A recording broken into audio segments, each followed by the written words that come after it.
Hello student, chapter first relation and function का question number second देखते हैं। ये क्वेश्चन नंबर सेकंड है। Show that the relation R एक रिलेशन है in the set of real numbers R. ठीक है, जो सेट ऑफ नंबर वो लिया है वो रियल नंबर्स लिया है। Defined as R equal to A B, मतलब आर रिलेशन आर ने वो ऑर्डर्ड पेयर उठाया है such that a less than equal to b square. That means जो first component है it is always less than equal to square of the second component, is neither reflexive nor symmetric nor transitive. आपको दिखाना कि ये relation जो है ये ना तो रिफ्लेक्सिव है, ना सिमेट्रिक है, ना ही ट्रांजिटिव है। तो देखते हैं जरा इसका सॉल्यूशन। तो पहले चेक करते हैं रिफ्लेक्सिविटी। अब आप देखिए कि आप अगर आप ऑब्जर्व करें तो हम देखते हैं वी ऑब्जर्व दैट कि जो 1/2 है is not less than equal to 1/2 का स्क्वायर। मतलब ये नंबर ऐसा है जो अपने स्क्वायर से छोटा नहीं है। तो देयरफॉर इसका मतलब क्या होगा कि ये नंबर जो है इसका जो ऑर्डर्ड पेयर बनेगा 1/2 is not belongs to R. तो दिस एम्प्लॉय ये क्या एम्प्लॉय करेगा कि R is not reflexive. R क्या नहीं होगा? रिफ्लेक्सिव नहीं होगा। अच्छा देखो, ये कोई रटने की चीज नहीं है। आपको मैं एक बात बताती हूँ कि ये हमारा सेट ऑफ रियल नंबर्स है। ये सपोज करो 0 है और यहाँ पर 1 है। आप देखिएगा कि 0 से 1 के बीच में जितने भी नंबर होते हैं, यहाँ जितने भी नंबर लाई करते हैं, इनकी पावर आप जितनी हाई करेंगे उतना ही नंबर छोटा होता जाएगा। आपको देखिए कि 0.1 है, उसका पावर 3 करेंगे तो 0.0001। तो ये नंबर देखो इससे छोटा है, बड़ा है कि नहीं है? 0.1। तो 0 से 1 के बीच में जितने भी आपको, मैंने तो 1/2 लिखा, 1/3, 3/4, 5/6 एक्सेट्रा। तो ये जितने भी नंबर है उनकी पावर आप स्क्वायर करो, क्यूब करो, तो हमेशा वो और छोटे होते चले जाएंगे। एक्सेप्ट दिस इंटरवल, आप पूरे रियल नंबर को उठा लीजिए यहाँ से यहाँ तक, तो इनकी जितनी भी पावर करेंगे पावर 2, ठीक है, तो हमेशा नंबर बड़ा ही आएगा। तो R is not reflexive. Second आते हैं सिमेट्रिक। अब देखते हैं कि भाई ये रिलेशन सिमेट्रिक बनेगा या नहीं बनेगा। आप खुद देखिए कि सिंस आप देखेंगे कि जो 1 है वो 2 के स्क्वायर से छोटा है, राइट, बट लेकिन हम देखेंगे कि 2 जो है वो 1 के स्क्वायर से छोटा नहीं है। इसका मतलब क्या होगा कि 1 2 तो आर में जाएगा लेकिन 2 1 आर में नहीं जाएगा। तो दिस एम्प्लॉय क्या एम्प्लॉय करता है कि 1 2 belongs to R but 1 2 1 is not belongs to R. So R is not a symmetric relation. R is not a symmetric relation. R symmetric relation नहीं है। अब देखते हैं थर्ड ट्रांजिटिव बनता है कि नहीं बनता। तो जरा ट्रांजिटिविटी चेक कर लेते हैं। ट्रांजिटिविटी, तो ट्रांजिटिविटी के लिए क्या करेंगे हम कि हमें, अब देखो क्या हुआ, मेरे बहुत सारे स्टूडेंट्स कहते हैं मैम, जब भी मैं उनका टेस्ट लेती हूँ ना तो मोस्टली स्टूडेंट, मैम हम पढ़ के आए थे लेकिन भूल गए इसका एग्जाम्पल ट्रांजिटिविटी का कि उसमें क्या लेना था। तो कोई ज़रूरत नहीं है आपको उस एग्जाम्पल्स को रटने की। देखो, अगर कोई भी ट्रांजिटिव होता क्या है रिलेशन कि भाई अगर मेरे पास ए बी आर में है और बी सी भी आर में है तो मुझे दिखाना है कि ए सी आर में होगा। ये ट्रांजिटिव की शर्त है। लेकिन अगर मुझे ट्रांजिटिव नहीं दिखाना है तो मुझे क्या दिखाना पड़ेगा कि ए बी भी आर में है और बी सी भी आर में है लेकिन ए सी आर में नहीं है। अब अकॉर्डिंग टू दिस क्वेश्चन इसका मतलब क्या है कि मेरा टारगेट होना चाहिए कि मुझे ऐसा नंबर ढूंढना है कि A less than equal to B square हो और B less than equal to C square हो, बट ए जो है वो सी स्क्वायर से छोटा ना हो। ठीक है, तो मैं आपको एक ट्रिक सिखाती हूँ कि आप इस क्वेश्चन में ऐसा करिएगा कि देखो ये जो बी है ना ये दोनों जगह हैं, तो आप पहले बी को फिल कर लीजिए। सपोज करो आपने बी को फिल कर दिया 4, तो A less than equal to 4 square हो गया। एंड यहाँ पर आपने भर दिया 4 less than equal to C square, C का बाद में भरेंगे हम। अब हमें दिखाना है कि जो ए है वो सी के स्क्वायर से छोटा नहीं है। तो मैंने सपोज करो सी को भर दिया 3, तो ये 3 का स्क्वायर हो गया और यहाँ भी 3 का स्क्वायर हो गया। तो अब आप देखो कि मुझे यहाँ एक ऐसा नंबर फिल करना है ए जो कि 16, 4 का स्क्वायर 16 से छोटा हो और 3 का स्क्वायर 9 से बड़ा हो। तो आप बताओ ऐसे कितने नंबर होंगे जो 9 से बड़े हो और 16 से छोटे हो? बताओ। 10, 11, 12, 13, 14, 15। You can also fill 16 because यहाँ इक्वल टू की भी कंडीशन है, लेकिन मैं कंट्राडिक्शन चाहती हूँ तो इज नॉट इक्वल टू का मैं कंसेप्ट जो है इक्वल टू का वो हटाऊंगी। तो आप यहाँ पे कुछ भी भर दीजिए, इधर 10, 11, 12, 13। तो सपोज करो अगर मैंने 12 भर दिया तो आप खुद देख लीजिए कि कंडीशन होल्ड हुई कि नहीं हुई। 12 less than equal to 4 square, 4 is less than equal to 3 square, but 12 is not less than equal to 3 square, right. तो बन गया एग्जाम्पल। अब इसी के भी आप पर लिखवाइए कि वी ऑब्जर्व दैट क्या ऑब्जर्व किया मैंने कि 12 4 जो है वो आर में बिलोंग करता है एंड 4 3 भी आर में बिलोंग करता है, but 12 3 is not belongs to R. और अगर ऐसा नहीं हो रहा है तो दिस एम्प्लाई, इसका मतलब क्या हो रहा है कि R is not a transitive relation. R कैसा रिलेशन नहीं है? ट्रांजिटिव रिलेशन नहीं है। R is not a transitive relation. I think बच्चों क्लियर हो गया होगा। बढ़ते हैं अब अपने नेक्स्ट क्वेश्चन की तरफ।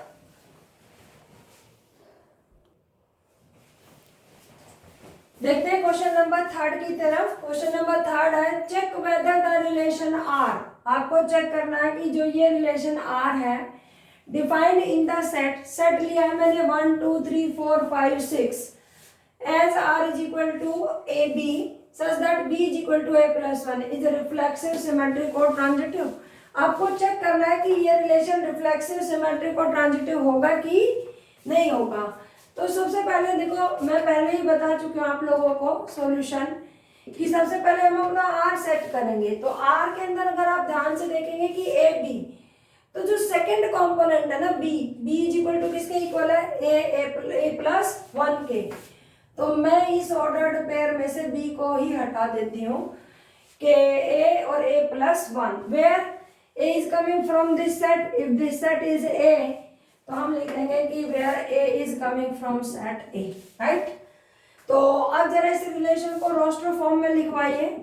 तो रोस्टर फॉर्म में जब हम लिखेंगे तो पहला एलिमेंट सेट a का 1 है, तो यहाँ जाएगा 1 2, दूसरा 2 3, तीसरा 3 4, फिर 4 5 6, लेकिन उसके बाद मैं 6 नहीं फिल कर सकती, ठीक है। अगर मैं एक ही जगह 6 फिल करूंगी तो अगला 7 हो जाएगा और 7 इस सेट में बिलोंग नहीं करता है, तो ये यहाँ पर ही क्लोज हो जाएगा। अब आप इसे देखकर भी बता सकते हैं कि ये रिलेशन रिफ्लेक्सिव है या नहीं है। तो आप ही बताइए कि रिफ्लेक्सिव के लिए क्या कंडीशन थी? रिफ्लेक्सिविटी के लिए कि all the elements of set A also belong in the this relation, मतलब जितने भी सेट के एलिमेंट है A must belong to R. तो आप लिख सकते हैं कि for all A belongs to A. आप देखिए एक भी एलिमेंट नहीं है 1 2 3 4 5 6 में से 1 1 2 2 3 3 4 4 5 5 6 6 कोई भी एलिमेंट नहीं है। तो आप लिख सकते हैं कि for all A belongs to A not belong to R. और ये क्या इंप्लाई करेगा कि R is not reflexive. R क्या नहीं है? रिफ्लेक्सिव रिलेशन नहीं है। सेकेंड हम चेक करेंगे सिमेट्री। सिमेट्री के लिए हम क्या देखेंगे कि उनका उल्टा होना चाहिए कि अगर ए बी आर में है तो बी ए बी आर में होना चाहिए। तो आप लिखे कि वी ऑब्जर्व दैट हम ऑब्जर्व कर रहे हैं कि 1 2 तो आर में है बट 2 1 जो है वो आर में नहीं है। तो दिस इंप्लाई, ये क्या इंप्लाई करेगा कि R is not symmetric. R एक सिमेट्रिक रिलेशन नहीं है। थर्ड ट्रांजिटिविटी, ठीक है। ट्रांजिटिविटी के लिए हम क्या देखेंगे, देखो 1 2 पर गया, 2 3 पर गया, तो 1 3 होना चाहिए था ना। हम ट्रांजिटिविटी की डेफिनेशन क्या पढ़ते हैं, A B belongs to R and B C belongs to R. अगर ये दोनों चीजें आर में है तो ए सी को भी आर में होना चाहिए।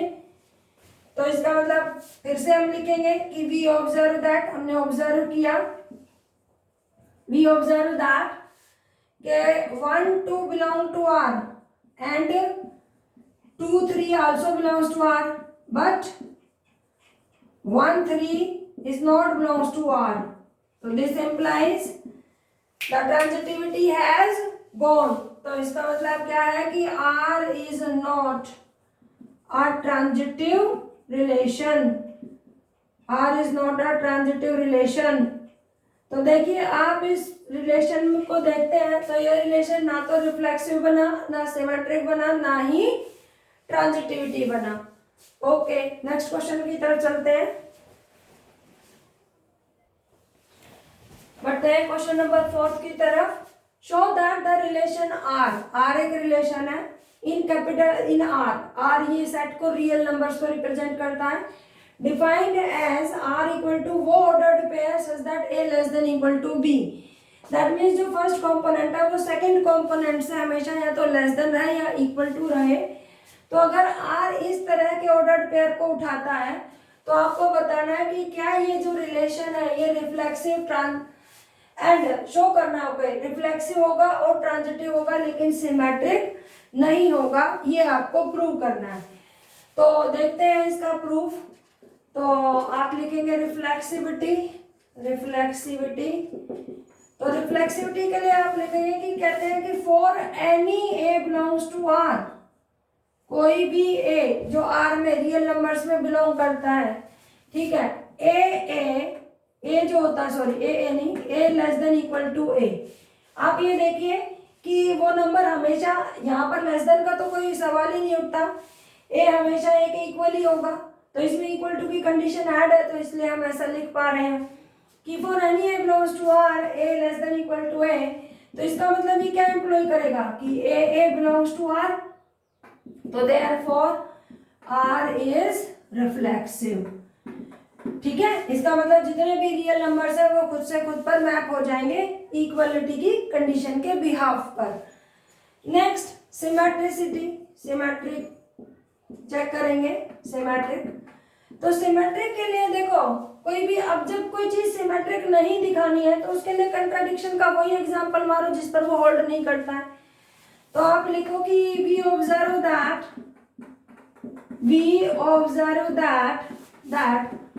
1 2 belongs to R, 1 2 belong करता है R में, but 2 1 is not belongs to R, 2 1 R में belong नहीं करता है। तो this implies that R is not symmetric, R symmetric relation नहीं है।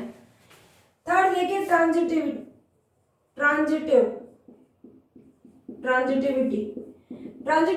जब मैं चेक करने जाऊंगी तो आप मैंने मान लिया कि let a B belongs to R and B C belongs to R, a b भी आर में है और बी सी भी आर में है।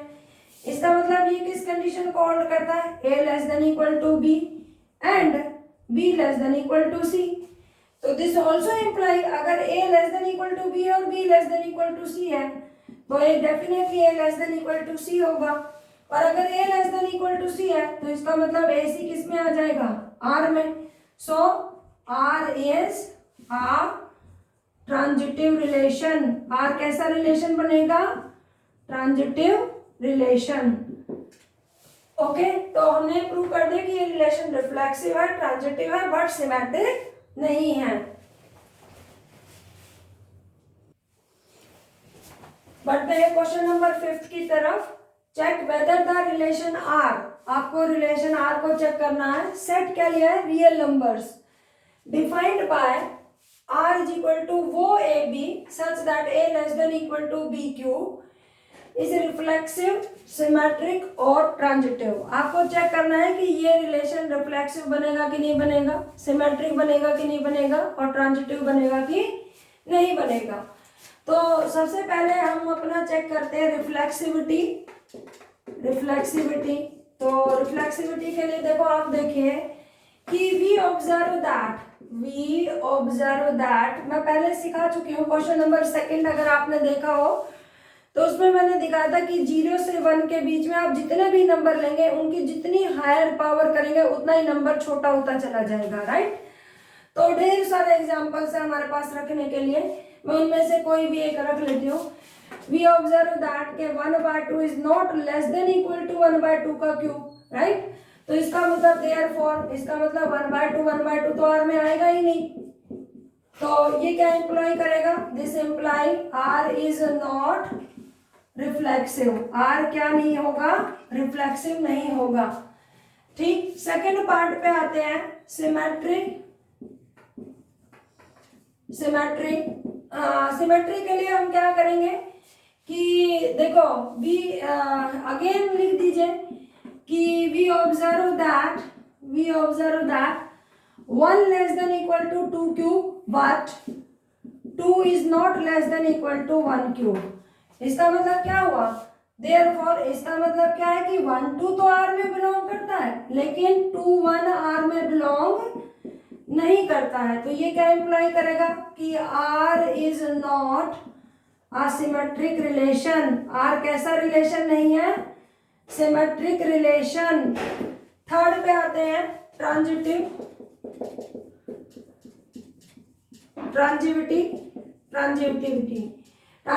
के लिए देखो हमें क्या दिखाना है कि अगर ए जो है, if a B belongs to R and B C belongs to R, अगर ऐसा है तो हमें दिखाना होता है कि ए सी भी आर में होगा। लेकिन अगर मैं कंट्राडिक्शन दिखाना चाहूंगी तो मैं दिखाऊंगी कि ए बी आर में है और बी सी आर में है लेकिन ए सी आर में नहीं है।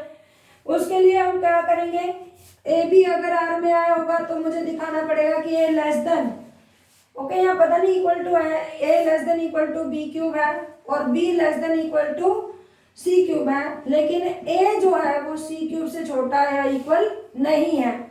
तो ढेरों एग्जाम्पल बनाने सिखाए थे, अगेन एक ट्राई करते हैं। तो देखो यहाँ पर मैंने क्या सिखाया था, सबसे पहले आप बी को फिल कर लीजिए चाहे कुछ भी। सपोज मैंने बी को 4 फिल किया तो यहाँ पर भी 4 आ गया और यहाँ पर भी 4 आ गया है, राइट। अब यहाँ पर सी को भरना है कुछ भी, तो सी को सपोज करो मैंने 3 भर दिया है, तो आप देखिए यहाँ पर भी फिर सी आएगा 3 का क्यूब। अब आपको ए फिल करना है और कैसे फिल करना है कि 3 का क्यूब क्या आएगा 27।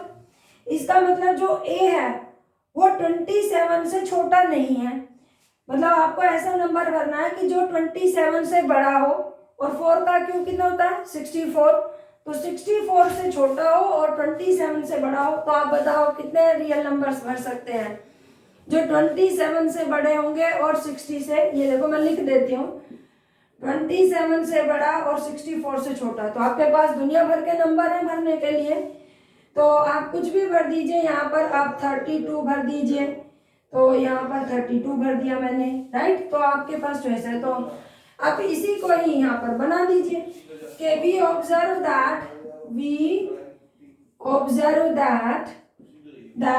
32 4 belongs to R and 4 3 also belong to R, but 32 3 is not belongs to R। तो इसका मतलब क्या हुआ, R is not a transitive relation। R कैसा रिलेशन नहीं है, ट्रांजिटिव रिलेशन नहीं है। तो this relation is neither reflexive nor symmetric and nor transitive. बढ़ते हैं, अब आगे देखते हैं कुछ और क्वेश्चन को। देखते हैं नेक्स्ट क्वेश्चन को। Show that the relation R एक रिलेशन लिया है इन द सेट क्या लिया है 1 2 3 गिवन बाय। अब देखो रिलेशन क्या उठाया उसने, उस रिलेशन में केवल 2 एलिमेंट उठाए उसने 1 2 एंड 2 1। Is symmetric. आपको बताना है कि ये रिलेशन जो है, ये प्रूव करना है कि ये रिलेशन सिमेट्रिक है, but neither reflexive nor transitive, लेकिन ना ही ये रिफ्लेक्सिव है और ना ही ये ट्रांजिटिव है। तो इसका प्रूफ देखिएगा, तो रिफ्लेक्सिविटी, अब बताइए रिलेशन रिफ्लेक्सिव होगा कि नहीं होगा। क्या कहता है रिफ्लेक्सिव, कि सेट के सारे एलिमेंट खुद से खुद पर मैप होने चाहिए। तो अगर सेट के पास 1 2 3 है तो 1 1 होना चाहिए, 2 2 होना चाहिए और 3 3 भी होना चाहिए, लेकिन बेचारे के पास एक भी नहीं है, तो रिफ्लेक्सिविटी हैज गॉन। तो अब लिखिए कि for all A belongs to set A, अगर इस सेट का नाम ए रख लेना भाई, for all A belongs to A comma लगा देना, A is not belongs to R, तो this implies R is not reflexive. R कैसा सेट नहीं, रिलेशन नहीं है, रिफ्लेक्सिव नहीं है। सेकंड आते हैं सिमेट्री पे आते हैं। तो सिमेट्री पर आएंगे तो आप देखो कि 1 2 है तो 2 1 भी है, तो जो एलिमेंट इसमें लिखा, चाहे इसने 2 ही लिखे हैं, लेकिन उल्टा भी तो है। अगर 1 2 पर मैप हो रहा है तो 2 1 पर भी मैप हो रहा है। तो आप लिखिए कि we observe that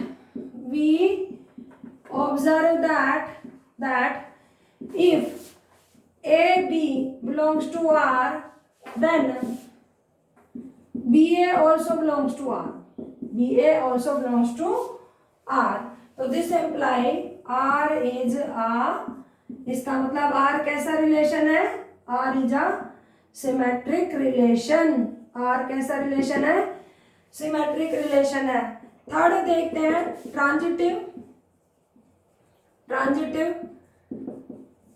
ट्रांजिटिविटी है या नहीं है इसके अंदर।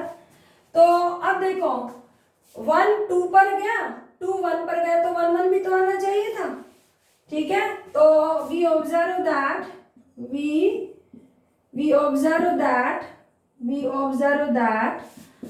के 1 2 belongs to R and 2 1 belongs to R, but उसके बावजूद भी 1 1 R में बिलोंग नहीं करता। और इसका तरीका दूसरा भी है, देखो सेट में, किसी सेट में अगर कोई कहे कि मीना और सीमा है, तो इसका मतलब ये थोड़ी ना कि कोई बच्चा कहेगा नहीं उस सेट में सीमा और मीना है। मतलब बात एक ही है कि भाई उस सेट में 2 एलिमेंट है, एक का नाम मीना है, एक का नाम सीमा है।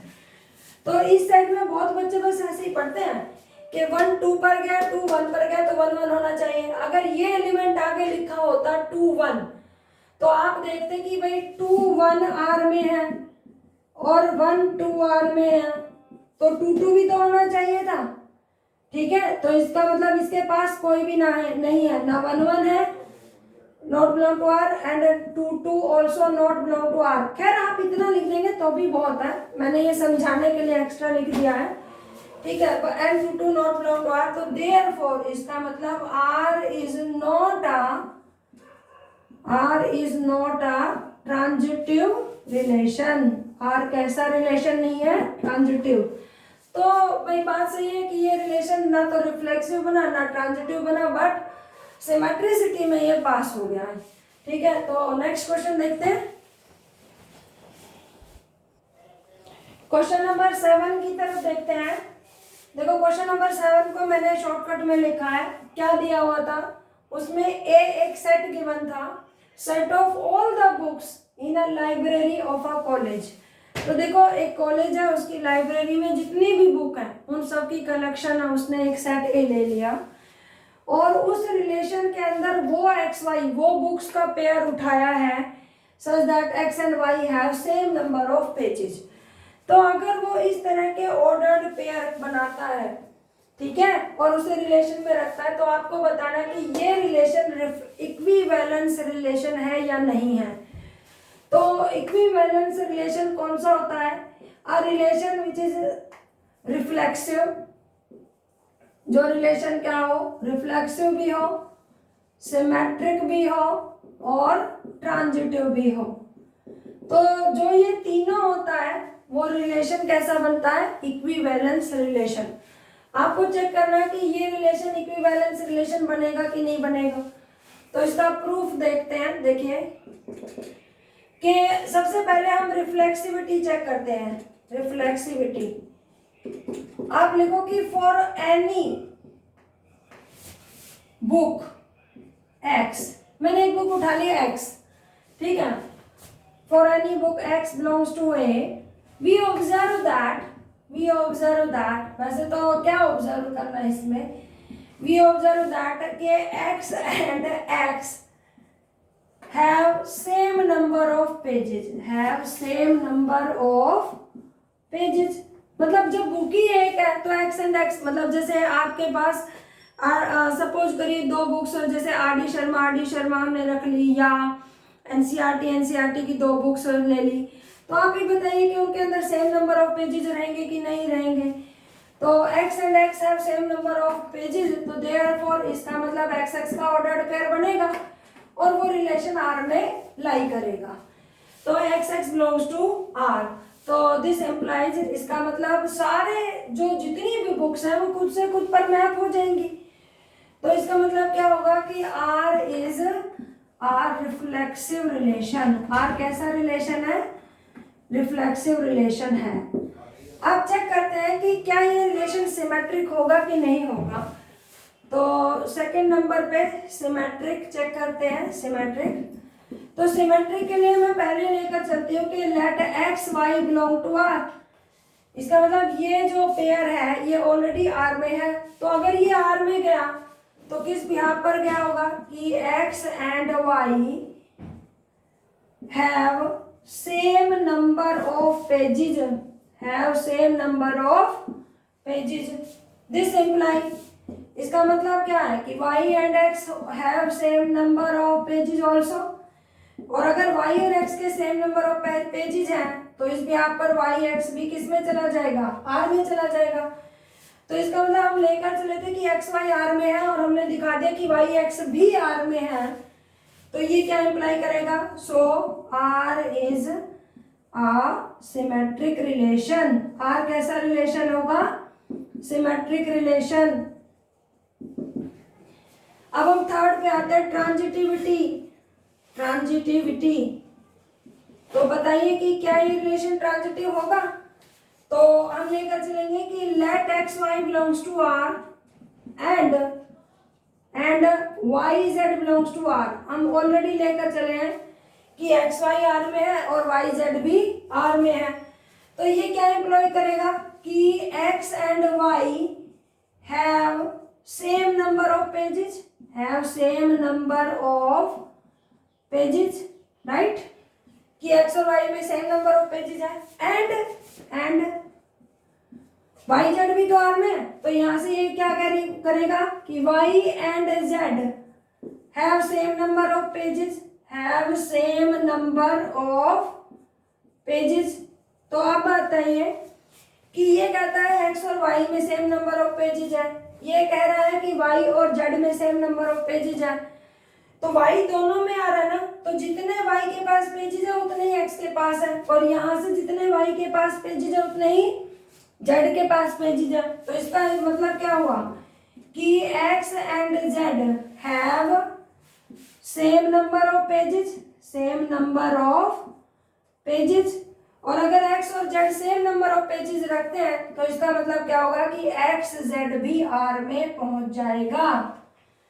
तो हम लेकर चले थे कि एक्स वाई आर में है और वाई जेड आर में है, तो हमने प्रूव कर दिया कि एक्स जेड भी आर में है।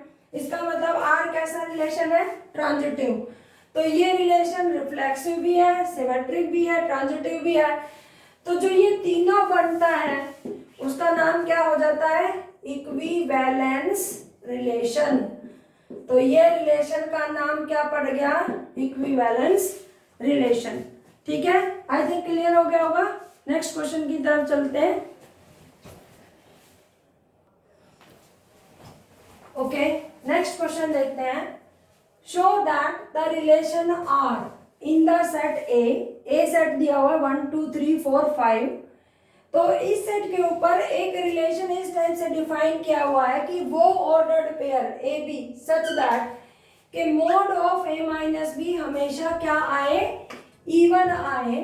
तो आपको बताना है कि ये रिलेशन कैसा रिलेशन आएगा? इक्विवेलेंस रिलेशन आएगा। अच्छा, ये क्वेश्चन अभी कंप्लीट नहीं है, इससे आगे भी है, लेकिन अगर मैं क्वेश्चन ही लिखती तो पूरा क्वेश्चन यहाँ तक कवर कर लेता और फिर मेरे लिए प्रूफ वाला पार्ट छोटा पड़ जाता।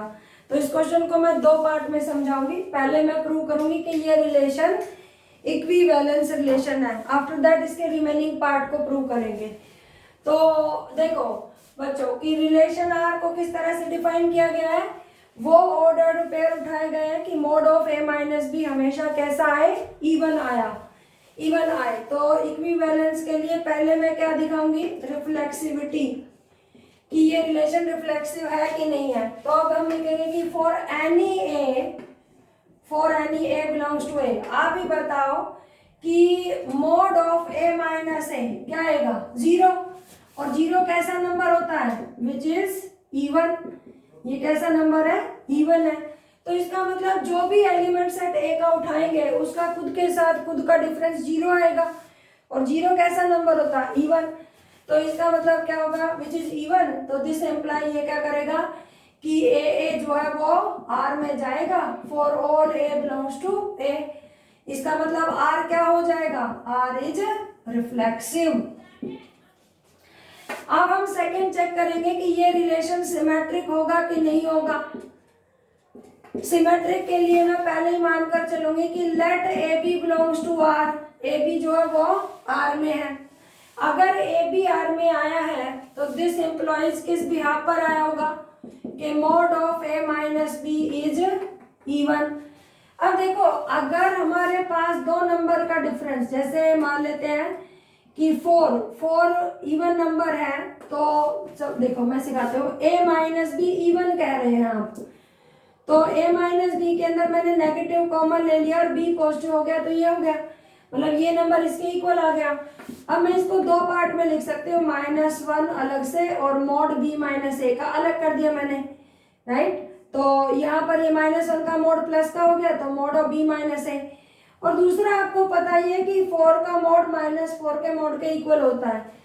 तो इसका मतलब अगर a माइनस बी का मोड इवन आया है तो this implies mod of b minus a is also an even number, ये भी एक इवन नंबर होगा। और अगर b minus a even number आया है तो b क्या होगा, r में बिलोंग करेगा। तो हम क्या लेकर चले थे कि a भी r में है और b r में आ गया, दिस एम्प्लाई, ये क्या एम्प्लाई करेगा, r is R symmetric relation. r कैसा रिलेशन है, सिमेट्रिक रिलेशन है। थर्ड चलते हैं, transitivity.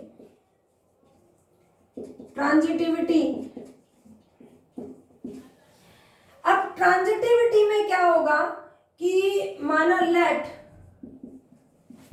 A B belongs to R and B C belongs to R, ठीक है। तो मैंने 2 एलिमेंट मान लिए और अब मुझे दिखाना है कि ए सी भी आर में आया होगा। इसका मतलब this implies mod of A minus b is even आया होगा, एंड जब मैंने mod of b minus c निकाला होगा तो वो भी इवन आया होगा, इज ऑल्सो इवन। लेकिन देखो इस सेट में 2 टाइप के नंबर हैं, इवन नंबर भी और ऑड नंबर भी। और हमने बचपन से सीखा है कि difference of 2 even number is again an even number and difference of 2 odd number is again an even number, ठीक है। But difference of 1 even and 1 odd is always an odd number. इसका मतलब ऐसा नहीं है कि ए बी कुछ भी उठा लिया, या तो ए और बी दोनों इवन होंगे या दोनों ऑड होंगे। सिमिलरली या तो बी और सी दोनों इवन होंगे या दोनों ऑड होंगे। तो यहाँ पर मैं लिखूंगी कि दिस एम्प्लाई, ये एम्प्लाई करता है कि either a and B both are even और बोथ आर ऑड, दोनों ऑड होंगे। एंड ये क्या इंप्लाई करता है, and either b and C both are even और बोथ आर ऑड, अब देखो यहां पर हम ना 2 केस बनाएंगे। क्यों बनेंगे 2 केस, क्योंकि जो बी है ना वो दोनों ही केस में लाई करता है, यहाँ पर भी ए बी है बी और यहाँ पर भी है। तो मैं बी को अज्यूम करके चलूंगी कि माना बी इवन है, तो अगर बी इवन होगा तो ए को भी इवन लेना पड़ेगा मुझे, और यहाँ पर सी को भी इवन लेना पड़ेगा। ठीक है, तो हम अब इसके बाद मैं यहाँ से थोड़ा सा इरेज कर देती हूँ और इसके बाद आपको यहाँ से सिखाती हूँ। तो आई थिंक रिफ्लेक्सिव और सिमेट्रिक आपको क्लियर है। ठीक है, तो यहाँ पर हम चेक करते हैं ट्रांजिटिविटी का कि इसके नीचे आपको कैसे प्रूफ दिखना है इसका। तो आप लिखेंगे कि यहाँ पर case first one b is even, one b is even, अगर बी इवन है तो इसका मतलब क्या होगा, वी हैव, अब आप लिखना कि we have A B belongs to R and B C belongs to R, B C belongs to R. तो this implies A and B both are even, and यहां से क्या आएगा कि B and C both are even. ठीक है, अगर ये दोनों इवन है, दिस एम्प्लॉइज, यहां से क्या होगा, तो देखो यहां से मैं उठाऊंगी कि मुझे मेरा टारगेट क्या होगा कि ए बी आर में है, बी सी आर में है, तो ए सी बी आर में होगा। तो मैं क्या लिखूंगी कि this imply a and C both are even, यहाँ से ए इवन हुआ और यहाँ से सी इवन हुआ। तो इसका मतलब क्या होगा कि mod of A minus c is even, और अगर ऐसा हुआ तो इसका मतलब ए सी कहाँ पहुंच गया, आर में पहुंच गया। तो लेकर चले थे ए बी आर में, बी सी आर में, और दिखा दिया कि ए सी बी आर में है। तो देयरफॉर अभी यहाँ पर क्लियर नहीं हुआ, तो इसका मतलब क्या होगा कि आर इज ट्रांजिटिव। लेकिन ये कौन से केस में हुआ, जब बी इवन था। सिमिलरली दूसरे केस में मैं लेकर चलूंगी कि व्हेन बी इज ऑड, तो यहाँ पर केस सेकंड लिखते हैं, case second when B is odd, अगर बी ऑड होगा तो हम लेकर चलेंगे कि we have A B belongs to R and B C belongs to R. This implies के A and B both are odd and B and C both are odd। तो इसका मतलब देखो यहाँ पर A ऑड है और C भी ऑड है, तो इसका मतलब A and C both are odd। तो इसका मतलब क्या होगा कि mod of A minus C is even, क्योंकि दो ऑड नंबर का डिफरेंस हमेशा क्या आता है, इवन। तो इन दोनों केस को कंबाइंड करने के बाद हम लिखेंगे कि 10 AB belongs to R and BC belongs to R. This implies AC belongs to R. So R is transitive। इसके नीचे आप लिखेंगे कि so R is a transitive relation। R कैसा रिलेशन है, ट्रांजिटिव रिलेशन है। तो ये रिलेशन सिमेट्रिक भी था, रिफ्लेक्सिव भी था, सिमेट्रिक भी था और ट्रांजिटिव भी था। तो अगर ये तीनों होल्ड करते हैं तो इस रिलेशन के अंदर क्या कैपेबिलिटी हो जाती है कि ये रिलेशन एक इक्विवेलेंस रिलेशन है। ठीक है, अब इसका थोड़ा सा पार्ट आगे का और रहता है, वो आगे प्रूव करेंगे। अब देखिए आगे का पार्ट क्या कहता था। अभी तक हमने प्रूफ दिया था इक्विवेलेंस रिलेशन तक का, मैं रिपीट कर देती हूँ। ये क्वेश्चन था कि show that the relation R in the set A 1 2 3 4 5 given by R ने वो ऑर्डर्ड पेयर उठाए थे जिसमें mod of A minus b अगर मैं निकालूं तो वो हमेशा कैसा नंबर दे, इवन नंबर दे। तो ये रिलेशन कैसा रिलेशन होना चाहिए, इक्विवेलेंस। इतना पार्ट हम प्रूव कर चुके हैं। लेकिन अब आगे क्या कहता है, show that all the elements of 1 3 5। ये 1 3 5 कहां से लिया इसने, 1 3 5। कहता है कि 1 3 5 are related to each other. कहता है कि जब ये रिलेशन बनेगा और इसमें जब आप ऑर्डर्ड पेयर लिखोगे तो 1 3 एलिमेंट 1 3 5 पर ही मैप होंगे, ये हमें प्रूव करना है। And all the elements of 2 4, और जो दो रिमेनिंग बचे 2 और 4 are related to each other. तो उसमें या तो कहने का सेंस क्या है कि इसके अंदर जितने भी ऑर्डर्ड पेयर लिखे होंगे ना, तो वो दोनों नंबर या तो दोनों इवन होंगे या दोनों ओड होंगे, ठीक है, are related to each other. But उसके बाद नेक्स्ट क्या प्रूव कर रहा था कि no element of 135, no element of 135 का मतलब है ये तीनों नंबर कैसे हैं, odd number, is related to any element of 24, मतलब कोई भी ऑड नंबर इवन नंबर पर मैप नहीं होगा, ये आपको प्रूफ देना है। तो देखो ये तो मैं पहले ही बता चुकी हूँ आपको, जब मैंने इक्विवेलेंस रिलेशन पढ़ाया था, तो जब मैंने ट्रांजिटिव प्रूव किया था तो वहां मैंने बताया था कि वी नो दैट, आप यहाँ पर अब इसका रीजन लिखेंगे इसके बाद का, शो दैट के लिए इसका प्रूफ आगे इक्विवेलेंस के बाद लिखेंगे कि we know that difference of two odd numbers और यहाँ ब्रैकेट में लिख देंगे इवन नंबर्स, ताकि दोनों का इकट्ठा काम हो जाए आपका। Difference of two odd numbers और even numbers is always an even number, आपने दिखा दिया कि दो ऑड नंबर का डिफरेंस हो या दो इवन नंबर का डिफरेंस हो, is always N even number. तो इसका मतलब क्या होगा कि देयरफॉर, और अब आप इसी प्रूफ को लिख दे, मतलब जो इसने पूछा वही लिख देंगे कि therefore the elements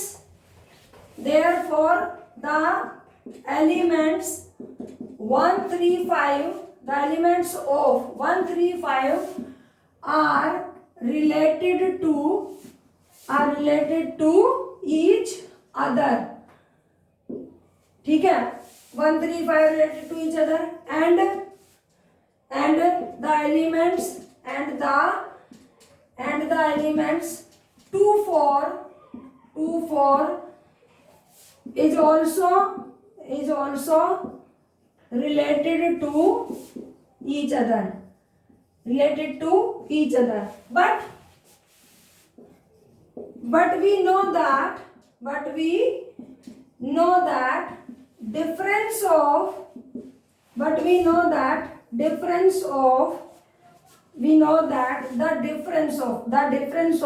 an even number मतलब एक even number and an odd number is always an odd number, ठीक है। तो कि एक इवन नंबर और एक ऑड नंबर हो, जैसे एक 3 ले लिया एक 2 ले लिया, दोनों का डिफरेंस कितना आएगा 1। तो ये कहता है कि अगर एक इवन नंबर ले लेंगे और एक ऑड नंबर ले लेंगे तो डिफरेंस हमेशा एक ऑड नंबर आएगा। इसका मतलब क्या होगा कि therefore no element of 135 is related to any element of 24। समझ आया आपको रीजन कि जब इस सेट रिलेशन को जब आप रोस्टर फॉर्म में लिखेंगे तो आप ऑब्जर्व करेंगे, आप लिखने की कोशिश करना कि जो 135 है ना वो आपस में ही एक दूसरे पर मैप हो रहे होंगे, 24 है वो अपने आप पर ही मैप हो रहे होंगे, लेकिन कोई भी पेयर आपके पास ऐसा नहीं बनेगा कि आपने एक एलिमेंट इस सेट से उठा लिया और एक इससे उठा लिया हो, क्योंकि इन दैट सिनेरियो एक नंबर इवन हो जाएगा यहाँ पर ऑड, और एक नंबर इवन और एक ऑड हो जाएगा, जिससे कि डिफरेंस उसका ऑड नंबर हो जाएगा और वो इस रिलेशन की कैटेगरी से बाहर हो जाएगा। तो आई थिंक बच्चों क्लियर हो गया होगा। फिर भी अगर आपको कोई डाउट रहता है तो नीचे कमेंट्स बॉक्स में कमेंट जरूर करिएगा, ठीक है। उसका कोशिश करूंगी मैं पूरा आंसर देने की, राइट।